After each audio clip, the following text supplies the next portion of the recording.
কোরবানি পশু এনে সেলফি প্রদর্শন করবেন না, মোবাইলে ছবি দিয়ে প্রদর্শন করবেন না। মোবাইলের ছবি একটা ঢুকাই দিলেন ফেসবুকে, কোরবানির জন্য নিয়েছি 1,30,000 টাকা, প্রচার চলতেছে, এগুলো করবেন না। এরপরে রাস্তার মোড়ে মোড়ে বসে, দোকানে বসে কেউ একটা গরু ক্রয় করেছে, পশু ক্রয় করেছে, বলবেন না ও ফাতামার বাপ তুই জিতে গিয়ে গরু লইয়ের তুই জিততেও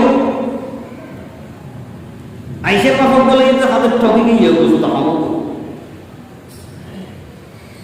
আছে না, হয় না? কোরবানি কি জিতি বেল্লাই ঠকি বেল্লাই করি নাকি আল্লাহরে খুশি করি বেল্লাই করিস?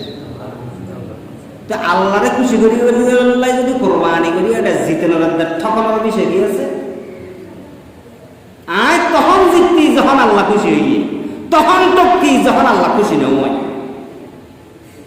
অনেকে গরু কিনে ফেলে ইয়ে জিততেও ঠকিও ফাঁসাটা হতাই নহবেন।